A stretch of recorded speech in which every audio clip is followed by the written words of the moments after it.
ETF index mutual funds నేర్చుకుని stock మార్కెట్లో రాణించాలనుకుంటున్నారా? వెంటనే ఈ నెంబర్కి కాల్ చేయండి.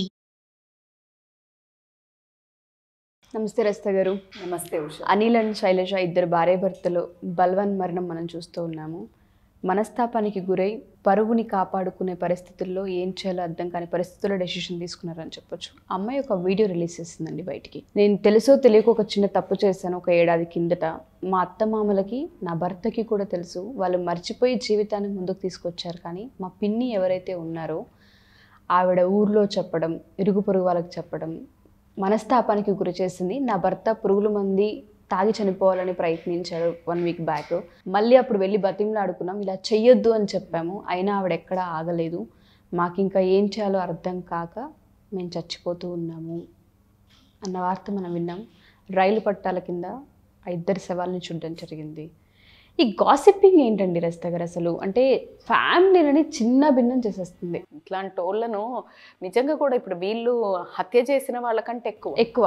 ఎందుకంటే వీళ్ళదేమో ఇప్పుడు అంటే చాలా ప్యాథటిక్, చాలా బాధాకరం అనిపిస్తుంది.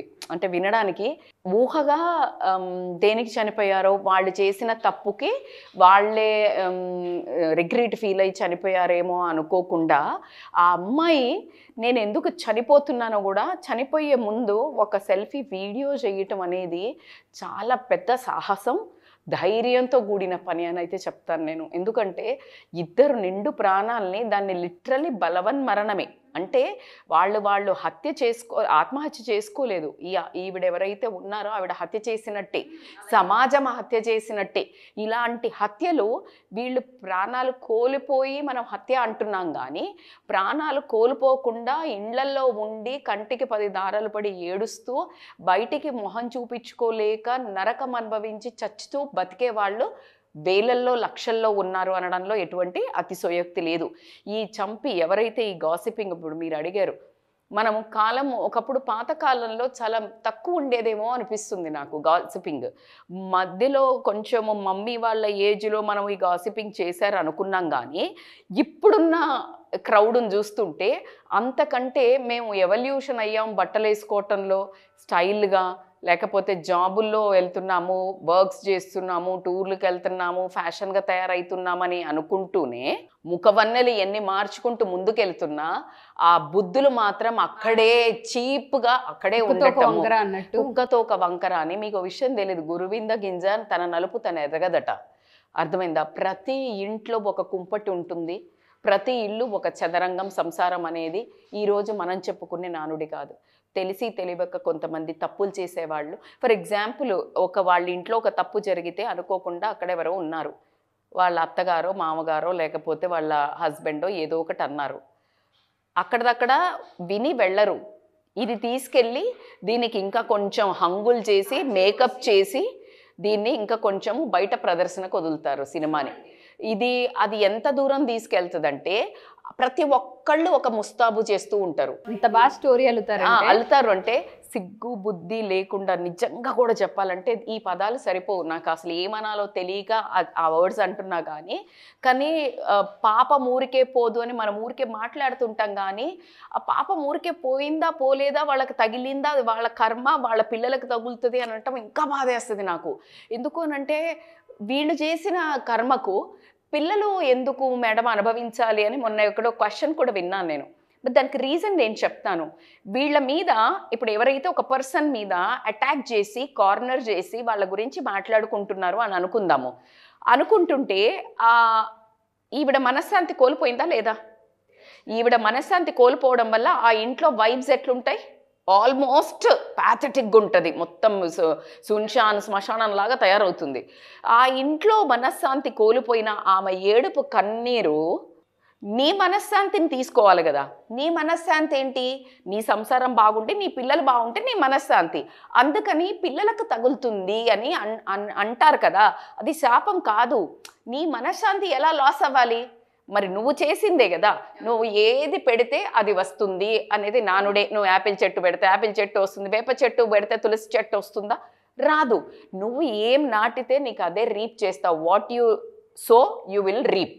సో కాబట్టి ఇక్కడ ఈరోజు ఈ అమ్మాయి అసలు ఆ అమ్మాయి చెప్తుంటే అసలు ఎలా చనిపోవాలనిపించింది అంటే, తన భర్త క్షమించాడు, తప్పులు చెయ్యొద్దు అని చెప్పడానికి నువ్వెవరు, జడ్జిమెంట్ ఇవ్వడానికి నువ్వెవరు, నీకెవడు అధికారం ఇచ్చాడు? సమాజం అంటే అదే సమాజము ఒక ముద్ద తిండి పెడుతున్నారా? ఏ రోజైనా నీకు ఆపదొస్తే ఆదుకుంటున్నారా? సొంత ఫస్ట్ కార్నర్లో ఉన్న వాళ్ళు కూడా ఆదుకోవడానికి పక్కన బ్రతుకున్నావా చచ్చావా అని చూడని లోకము కాస్త ఇంత తప్పు చేసి బయటకు రాగానే వీళ్ళు చెప్పుకోలేరా?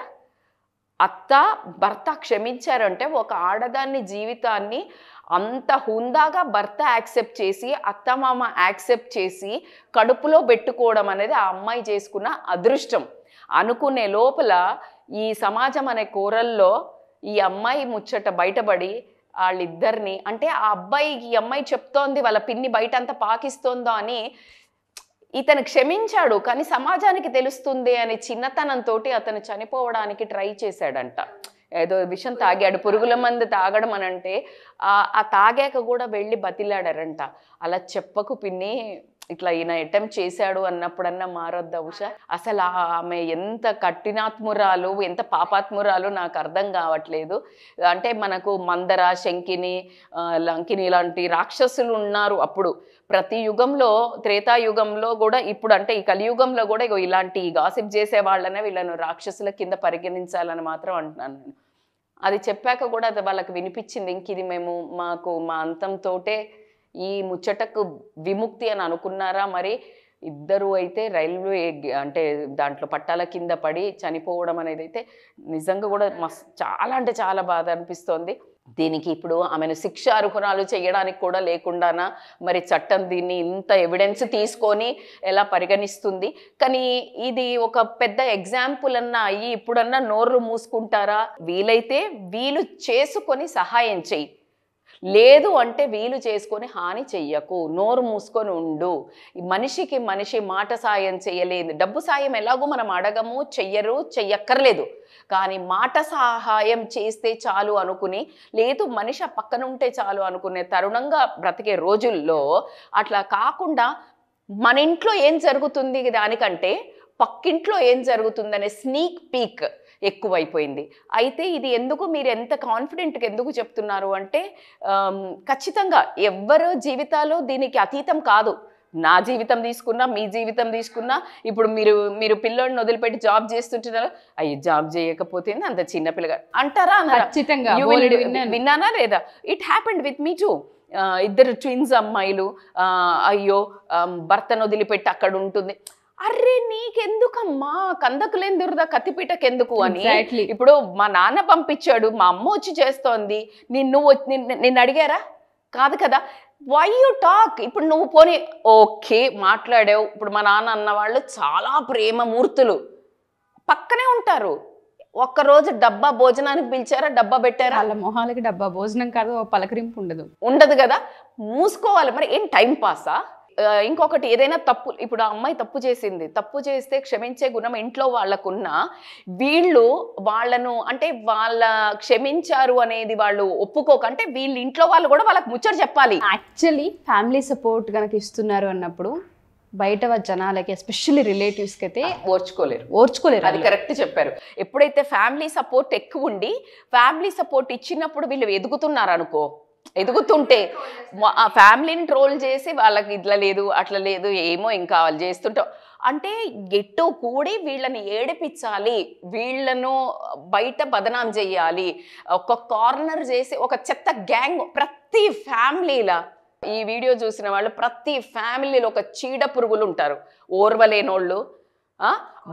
మంచిగా ప్రశాంతంగా అక్కడ 10 మంది నవ్వుకుంటున్నప్పుడు వీళ్ళకి ఇష్టం లేని వాళ్ళు ఎవరైనా అక్కడ ఉన్నారనుకో నవ్వుకుంటూ, ఓర్చలేక అక్కడ నుంచి వెళ్ళిపోవడమా, లేకపోతే ఇండైరెక్ట్గా మాటలు అనడమా, లేకపోతే ఇంకొక 2-3 ఉంటారు, ఓ చెత్త బ్యాచ్ ఉంటుంది, ఓ చెత్త ఇట్లా ముచ్చట్లు పెట్టే బ్యాచ్, ఆ బ్యాచ్ అంతా ఒక దగ్గరికి చేసి వీళ్ళ మీద పడి ఏడవటమా, వాళ్ళని మెల్లిగా పాకిస్తూ ఎంతమందికి ఎక్స్ప్లెనేషన్ ఇస్తారు? మీరు అనొచ్చు, చాలా మంది ఒకటి మాట్లాడుతుంటారు, నేను ఎప్పుడైనా కన్ఫ్రంట్ చేద్దాము అన్నప్పుడు ఎందుకు ఇట్లా మాట్లాడతారు, ఎందుకు ఇంత చీప్గా బిహేవ్ చేస్తారు, ఏజ్కి సంబంధం ఉండదా, ఎవడి కష్టాలు వాడు పడుతున్నాడు, ఎందుకు నోరు నెత్తిలో పెట్టుకొని మాట్లాడతారు అని ఎప్పుడైనా నేను మాట్లాడితే ఎవడి పాపన పడతాడే వద్దులు అని అంటారు. నీ మన గురించి కొంచెం మందికి తెలుస్తుంది కదా, నువ్వెందుకు స్ట్రెస్ తీసుకోవడము అంటారు కొంతమందిని. అంటే ఎందుకు పట్టించుకుంటావు అంటే, everybody don't have a time. ప్రతి మనిషి 2 రకాలుగా దునియా చూస్తారు బుషా. Like if you ask me, మీరు మీ రకంగా చూడటం వేరు మీ దునియా, అంటే లైక్ నీ ఐ ప్రాస్పెక్టివ్లా. నా మైండ్తో కూడా చూపిస్తాను నేను మీకు. నేను చెప్తాను వచ్చాక, ఏంటి ఉషా నువ్వేం చూస్తావు, పిల్లలు బాగా పనిచేస్తున్నారు, ఇక్కడ స్టాఫ్ వీళ్ళంతా బాగా చేస్తున్నారు, ఏదో ఒకటి పని చెప్తుంటావు, ఇది నీ వ్యూ. మంచి జరుగుతోంది సుమన్ టీవీలో, ఆర్గనైజ్ చేస్తున్నా, నేను పొద్దున్నే నా కొడుకుని వదిలేసి వస్తున్నాను, బోల్డ్ షూట్స్ చేస్తున్నాము, టూ హెక్టిక్ అంట. నేను వచ్చేసి ఏంటి ఉషా ఏం పని చేస్తున్నారు, అసలు టైంకి వీడియోస్ ఇవ్వట్లేదు, ఏంటి థంబ్నెయిల్స్, ఏంటి వాళ్ళ పిల్లలు ఏం పని చేస్తున్నారు, థాట్ షిఫ్ట్. ఇప్పటికీ నువ్వు చూసే విధానం వావ్ పర్ఫెక్ట్, బట్ నేను ఇంకొకటి చూపించేశాను నీకు, సినిమానే మారింది. మారలా? నీ బిహేవియరు వాళ్ళ లైఫ్లో ఇంపాక్ట్ పడిందా లేదా? ఖచ్చితంగా పడుతుంది. జస్ట్ నేను అన్నా అంతే. That should be in a good way. ఆ ఇంపాక్ట్, ఆ మ్యానిపులేషన్ మంచి వేలు ఉండాలి. నీ టాలెంట్ ఏంటి ఉషా, అసలు చాలా బాగా చేయబోతావురా నువ్వు, సూపర్గా చెయ్యి నువ్వు, అసలు నువ్వు ఎక్కడో ఉంటావు తెలుసా, నువ్వు ఇలా కాదు నువ్వు. This is a positive manipulation. వేరేది నువ్వు హాని చేసేది ఎప్పుడు ఏది మాట్లాడినా ఆ మనిషి నజరియా స్లోగా చేంజ్ అయ్యి, అసలు వీళ్ళ తప్పు లేకున్నా తప్పు ఉన్నా నీకు అధికారం లేదు, కానీ నీ బిహేవియర్ టువర్డ్స్ దట్ పర్సన్ మారుతుంది. ఆ థర్డ్ పర్సన్కి అసలు ఏం తెలీదు, కానీ వీళ్ళు వెళ్ళి ఆ బుర్రలో ఆ కుట్టి కుట్టి కుట్టి కుట్టి కుడితే దోమ ఒకసారి కుడుతుంది, ఓ రోజు వచ్చిపోయే దోమలు కదా అంటే ఓ రోజు డెంగ్యూ వస్తుంది. అవునా? డ్యామేజ్ గట్టిగా అవుతుంది. డ్యామేజ్ రోజు అదే. ఎందుకు? ఈ దోమ ఫీకల్ మ్యాటర్ ఏదైతే ఉందో అన్ని చోట్ల నుంచి అది తీసుకొచ్చింది, బ్యాక్టీరియా తీసుకొని వచ్చి వేసింది. ఈ దోమలు, ఈ చెత్త దోమలు, ఇప్పుడు నేను మాట్లాడే మనిషి దోమల గురించి మాట్లాడుతున్నా, కుట్టి కుట్టి కుట్టి కుట్టి తీసుకొచ్చి డెంగ్యూ, వైరల్ ఫీవర్ అంటిస్తాయి. ఈ వైరల్ ఫీవర్ మొత్తము BBC న్యూస్లో, ఆ టీవీ న్యూస్ అన్నంత ఫాస్ట్గా స్ప్రెడ్ కాదు, వీళ్ళ నోట్లలో న్యూస్ మాత్రం అంత బాగా వస్తుంది. ఎంత తక్కువ కలుస్తున్నాము, మనుషులలో తక్కువ మూవ్ అవుతున్నాము అంటున్నారు కదా. ఇది ఇప్పుడు దిక్కుమల్ల, నేను ఫోన్ని దిక్కుమాలింది అనాల్సి వస్తుంది, దిక్కుమాలిన మనుషులు అనలేక. దిక్కుమాలిన మనుషులు ఈ ఫోన్ పట్టుకొని ఒకటే సెకండ్లో మళ్ళీ 10 మందికి చెప్పే టైం కూడా అక్కర్లా. ఆ చెత్త బ్యాచ్ ఉంటుంది కదా, మళ్ళీ కాన్ఫరెన్స్లు పెట్టుకొని మరీ ముచ్చట పెట్టుకుంటారు. మంది కొంపలు నాశనం చేసుకోవడానికి నెంబర్ 1 బ్యాచ్. మీ ఫ్యామిలీలో కూడా ఎవరో ఉంటే కమెంట్ చేయండి వాళ్ళ పేర్లు. సో ప్రతి ఒక్క ఫ్యామిలీలో ఒక చీడ పురుగు ఉంటుంది, ఒక హెడ్. ఆ హెడ్ చుట్టూ ఒక తోకలో ఒక చెంచాలు ఉంటారు. వాళ్ళు హెల్ప్ చెయ్యగలిగిన స్టేజ్లో ఉండి, అంటే బేసికల్గా వాళ్ళు దిగజారుతున్నారు. ఇప్పుడు వాళ్ళు చాలా ఉన్నతంగా ఉండే వ్యక్తులలో కూడా ఈ క్యారెక్టర్ ఉండడం వల్ల, ఇది దరిదాపులో 80% లేడీసే ఉంటారు, ఒక 20% నేను తమాషా ఏంటంటే జెంట్స్ని కూడా చూసాను నేను. ఇదివరకు జెంట్స్ చాలా తక్కువ ఉండేవాళ్ళు, బట్ నవ్ డేస్ ఈక్వల్ అయ్యారు. మీకు అనిపిస్తుందా? ఐ డోంట్ నో, సమ్హౌ నేను చూస్తుంటాను అరౌండ్లో, ఆ మగవాళ్ళు కూడా ఇలాంటి చిల్లర రాజకీయాలల్లా ఈ ఆడవాళ్ళతోటి, బేసికల్గా జెంట్స్ లేడీస్ కలిసి ఎక్కువ ఉండటం జరుగుతోంది. ఇప్పుడు టూర్స్ అనో, లేకపోతే కలిసి ఉండటం అనో, లేకపోతే ఎక్కువ హ్యాంగ్ అవుట్ అవటం వల్ల వాళ్ళని కూడా ఇన్వాల్వ్ చేయటం వల్ల వాళ్ళ బుర్ర కూడా, ఇప్పుడు నేను ఇందాక అన్నట్టు ఆ దోమ కుట్టి కుట్టి కుడితే డెంగ్యూ వచ్చినట్టు ఈ మగాళ్ళకు కూడా ఈ రోగం అంటుకొని వీళ్ళు పెద్ద తరహాలో చేయటం, అంటే పాకిచ్చడానికి హుందాగా. అంటే ఇప్పుడు నీకు లేడీనన్నా పోయి కన్ఫరెంట్ చేయొచ్చు, కానీ మగాళ్ళు ఉన్నప్పుడు కొంచెం అందరూ ధైర్యం చేయలేరు. ధైర్యం అంటే భయపడి కాదు, అయ్యో ఈ ఫూలిష్ పీపుల్ అనుకుంటుంటారేమో, మేమేం చేసినా చెల్తది, మాకు నోరున్నదే ఊరు, మేము పడుతున్నాము దేశం మీద, చాలా మందిని సతాయిస్తున్నాం అనుకుంటారేమో. కాదు, మురిక్కాలువలో రాయి వేస్తే ఎవరి ముఖం మీద పడుతుంది తల్లి? మన మీద. దారిన పోయే కంపల్ని తగిలించుకోవటం అనుకొని నోరు, silence is the best solution. కానీ అన్నిసార్లు కుదరదు, మనస్సు ఆగదు కదా. ఇలా అందరూ ఒక రకంగా చూస్తున్నారు, ఒక రకంగా టార్గెట్ చేస్తున్నారు, ఒక రకంగా మాట్లాడట్లేదు, ఒక రకంగా కార్నర్ చేసిండ్రు, ఒక రకంగా ఇబ్బంది పెడుతున్నారు, అందరిని పిలిచారు నిన్ను పిలవట్లేదు, వాంటెడ్గా చేస్తున్నారు అన్నారు అని అంటే వీళ్ళకి మనశ్శాంతి ఉంటుందా? ఇగ్నోర్ చేయగలుగుతారా? ఇగ్నోర్ చేయమని మనం బాగా చెప్తాం మనం, అయ్యో we are doing some videos also, ignore కొట్టండి, అనాయ్ చేయండి, but it is not easy. అదే పరిస్థితి వాళ్ళకొస్తే అప్పుడు తెలుస్తుంది. కానీ నేను అదొక్కటే కోరుకుంటాను దేవుణ్ణి, ఎవరికైతే ఇప్పుడు ఆమెకి ఖచ్చితంగా ఆమె లైఫ్లో చాలా పెద్ద వాక్యూమ్ అయితే క్రియేట్ అవుతుంది. ఎందుకంటే 2 ప్రాణాల పాపం ఊరికే పోదు ఎట్లా అనడ. కానీ నేను అదే చెప్తున్నా, వీళ్ళ చచ్చిపోయిన వాళ్ళ గురించి ఈరోజు మనం ఎంత మాట్లాడుకుంటున్నామో వాళ్ళ ఆత్మలకు ఈ సొసైటీ నుంచి నిజంగా వాళ్లకు విముక్తి కలగాలని నేను మనస్ఫూర్తిగా కోరుకుంటూ, ఈ చెత్త దోమల్ని, ఈ చెత్త రాజకీయాలు చేసే చిల్లర ఫెలోస్ ఉంటారు కదా, వాళ్ళకి బుద్ధి చెప్పాలి అంటే ఈ మీడియా కార్ జనాలు ఉంటారు, గంగిరెద్దుల్లాగా ఓ బ్యాచ్ ఉంటుంది. అంటే ఎవరు ఏది చెప్తే డూడు బస్వన్న అని. అలా కాకుండా ఎవరైనా చెత్త మాట్లాడుతున్నప్పుడు మనము స్టాప్ చేయగలగాలి. నేను ఎప్పుడూ అదే చెప్తాను, నేను మాట్లాడలేదు, వాళ్ళు మాట్లాడుతుంటే విన్నాను అంటే, నిజంగా తప్పు చేసేవాడు ఎంత దోషో తప్పుకు సహకరించేవాడు, హత్యకు సహకరించేవాడు కూడా అంతే శిక్షకు అర్హుడు అని మనకు ఉంది చట్టంలో. అలాగే ఎంత వీళ్ళు ఆ మేజర్ బ్యాచ్ చేస్తారో నువ్వు విని తెలిసి తెలవక వినడము పెద్ద తప్పు. ఎందుకంటే ఫస్ట్ నువ్వు పొల్యూట్ అవుతున్నావు, నీ మంచి మనసు పొల్యూట్ అవుతుంది.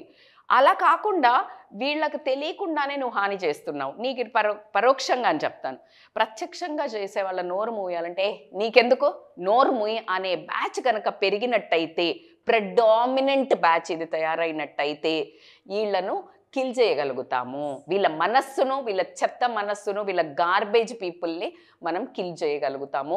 And I want really the medium core, ఖచ్చితంగా ఒక 20% వీళ్ళు ఉంటారు, విక్టిమ్ ఒక 40% ఉంటారు, మిగతా 40% ఈజ్ ఎ బిగ్ టార్గెట్. అంటే నేను అనేది ఏంటంటే బిగ్ క్రౌడే. ఈ క్రౌడ్ కనుక మేలుకొని మంచి మనసు ఉంటుంది మా 40-50% యాజ్ ఎ న్యూట్రల్ పీపుల్, వాళ్ళు అసలు ఏమి పట్టించుకోరు, వాళ్ళ జీవితం వాళ్ళు ఎవరికి హాని చెయ్యరు, చెయ్యకపోయినా పర్లేదు ఎవరికి హాని, వీళ్ళని మేలుకోమని నా రిక్వెస్ట్.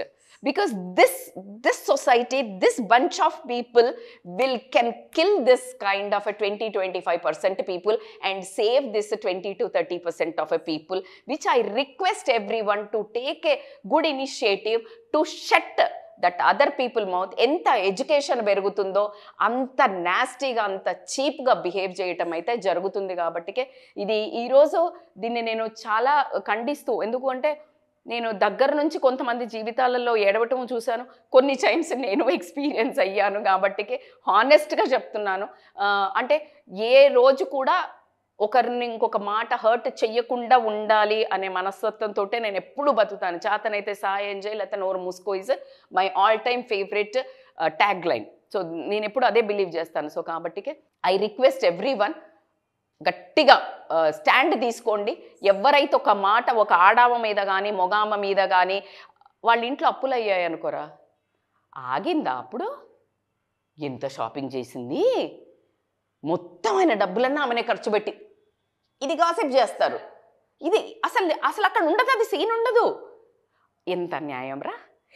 ఒకవేళ అప్పులు అయితే వీళ్ళిద్దరే కదా భరించి, నువ్వు కడుతున్నావా? ఇప్పుడు ఆడదాన్ని ఎందుకు లాగాలి? అవునా కాదా? అది నేను నా చెవులారా చాలా మంది మీద పడి అడవటం విన్నాను. లేదు ఇంకేదైనా డబ్బులేదా, ఎప్పుడు బయటనే తింటారు, ఆరోగ్యం బాగాలేదని ఎవరైనా వచ్చి ఆమె పిల్లల గురించి చెప్పింది అనుకో, చీ ఎప్పుడు బయట ఆర్డర్లే, వీళ్ళు ఉండదు తెలుసా వదినా, నీకెందుకమ్మా, నువ్వు పంపిస్తున్నావా? ఇవన్నీ రియల్వా కాదా? చీరలు కట్టుకొని కట్టిన చీర అర్రే నీకెందుకే బాబు, నీకెందుకు? వాళ్ళ ఆయనకి తెలుసా ఇంకొక ఎఫ్ఐఆర్ ఉంది తెలుసా, ఈమె తెలుసా వేరే ఆయన, నీకేం నువ్వు పోతావా? నువ్వు పో. ఇప్పుడు ఏంటి ఏడుపాము పోయిందనా నువ్వు పోలేదనా? What's your problem? In what way you are doing better to their family? నీకు బాగా బాధ అయింది, నీకు వాళ్ళ కన్సర్న్ ఉన్నారు, పక్కకు తీసుకో, కూర్చోబెట్టుకో. ఇట్లా కాదు, నీకు ఎందుకు చెప్పు, ఇట్లా అందరూ ఇట్లా ఉంది కదా, నువ్వు you have to change your life, లేదు మన పిల్లలకి ఎఫెక్ట్ అవుతుంది, లేకపోతే ఇది ఎఫెక్ట్ అవుతుంది, ఇలా చెప్పాలా వద్దా? నువ్వు మంచి చేద్దాం అనుకుంటున్నావు, కానీ నువ్వేం చేస్తున్నావు? మొత్తము పాకిస్తున్నావు, లేనిది అంటగడుతున్నావు, ఉన్నా కూడా దాన్ని పాకిస్తున్నావు. నువ్వు చేసే ఫేవర్ ఎక్కడుంది? ఆ కుటుంబాన్ని నువ్వు కాపాడేది. ఇంకా కామెడీ, ఆ కుటుంబంలో తిని పెరిగిన వాళ్ళు ఉంటారు, కానీ ఆ కుటుంబం మీదనే తిన్నింటి వాసాలు లెక్క పెట్టారు, ఉప్పు తిని కూడా వీళ్ళకు హాని చేశారు, విశ్వాసం లేదు అని మనం అట్లాంటి కొల్లలు చూశాను నేను. కానీ మనతో ఏ సంబంధం ఉన్నా దూరం ఉన్నా మనకు అట్లాగే మంచి చేసే వాళ్ళు కూడా ఉన్నారు మన కుటుంబంలో. నాకు ఆ ఎక్స్పీరియన్స్ కూడా ఉంది. నా ఫ్యామిలీలో నా ఓన్ బ్రదర్ ఇన్ లా వాళ్ళు మేము దూరం ఉన్న అంటే బ్యూటిఫుల్గా హెల్ప్ చేసేవాళ్ళు. అంటే the way they do is a magnanimous. నేను అందుకే చెప్తున్నా, ఆ భారీ గుణం ఉన్న వాళ్ళు ఉంటే ఈ చెత్త గుణం ఉన్న క్రౌడ్ ఉంటారు. కాబట్టి నేనేమంటున్నా అంటే ఈ క్రౌడ్ వీళ్ళను నోరు మూపించడము, ఈ కమ్యూనిటీని కిందకి తొక్కేస్తే ఈ సేఫ్ సైడ్ ఉన్న వీళ్ళని సేవ్ చేయగలుగుతారు, ఈ బారిన పడే వాళ్ళను, విక్టిమ్స్ అయ్యే వాళ్ళను అని. ఈరోజు చాలా బ్యాడ్ న్యూస్. అండ్ నేను చాలా ఎక్కువ కోపం వచ్చింది నాకు ఈ మాట విన్నప్పుడు, ఇద్దరిని చనిపోవడం అనేది. So that's why we took and we want you to comment. మీ లైఫ్లో కూడా ఇలా ఎవరైనా మీ కుటుంబం వాళ్ళ వల్ల మీరు గనక ప్రాబ్లమ్స్ పడుతున్నట్టయితే వాళ్ళ నేమ్స్ తీసుకోకుండా మీరు కాల్ చేసి మాకు చెప్పినా కూడా మేము షోలో మీ రియల్ స్టోరీని మేము షేర్ చేసుకుంటాము. లేదు అంటే కమెంట్లో పెట్టండి. థ్యాంక్ యూ రజిత గారు, thank you so much. So ఎవరైతే మా ఈ వీడియో చూస్తుంటారో ప్రతి ఒక్క ఫ్యామిలీలో ప్రతి ఒక్క లైఫ్లో ఎక్కడో ఒక దగ్గర ఒక చీడ పురుగు ఖచ్చితంగా మీకు తెలుస్తూ ఉంటుంది. అవాయిడ్ చేయండి, పొరపాటును కూడా గ్యాంగ్లోకి రానివ్వద్దు, అవాయిడ్ చేయండి. సిచ్యుయేషన్ డిమాండ్ చేసి మిమ్మల్ని డిప్రెషన్లోకి వెళ్ళేలాగనో, మీ వివాహ బంధాన్ని తుంచేసేలాగనో, మిమ్మల్ని కించపరిచేలాగనో కనుక ఉంది, మేము ఇప్పుడు బయటపడలేకపోతున్నాం, వాటి వల్ల చాలా పెద్ద మిస్కమ్యూనికేషన్స్ జరిగాయి, భారీ డ్యామేజ్ మా జీవితాల్లో జరిగిందంటే రజిత గారు ఎప్పుడు అవైలబుల్గా ఉంటారు. వాటి నుంచి ఎలా బయటపడాలి, వాటిని ఎలా ఎదుర్కోవాలన్న వాటిపైన మీకు ఖచ్చితంగా సెషన్స్ తీసుకోవడం జరుగుతూ ఉంటుంది. మీరు కనుక ఇటువంటి ఎపిసోడ్స్ చూసి ఇంకా ఏదైనా కామెంట్ రూపంలో సజెషన్ ఎపిసోడ్ ఇచ్చినా ఖచ్చితంగా మేము ప్రతి కామెంట్ చదువుతాం. చదివిన ప్రతి కామెంట్ కనుక వీడియో చేయాల్సిన పరిస్థితి కనుక ఉంటే ఖచ్చితంగా వీడియోస్ కూడా అందిస్తాం. ఎవరికైనా సెషన్స్ కావాలి పర్సనల్గా అనుకుంటే మమ్మల్ని అప్రోచ్ అవ్వచ్చు. అండ్ దాంతోపాటు ఎస్పెషల్లీ స్కూల్స్లో కూడా ఈ గాసిపింగ్కి సంబంధించిన అవేర్నెస్ని క్రియేట్ చేయాల్సిన బాధ్యత ప్రతి ఉపాధ్యాయులకు ఉంది. కాబట్టి గ్రూప్ సెషన్స్ ఎవరైనా కావాలి అనుకున్నా, లేదా పిల్లలకి సంబంధించి good touch, bad touch and దాంతోపాటు గాసిపింగ్ అవేర్నెస్ని క్రియేట్ చేయాలనుకున్న రజిత గారు అవైలబుల్గా ఉన్నారు. కింద స్క్రోల్ అవుతున్న కాంటాక్ట్ని కాంటాక్ట్ చేస్తే రజిత గారిని మీకు పూర్తి వివరాన్ని అందిస్తారు. సుమన్ టీవీలో మీ పర్సనల్ అండ్ బిజినెస్ ప్రమోషన్స్ కోసం కింది నెంబర్కి కాంటాక్ట్ చేయండి.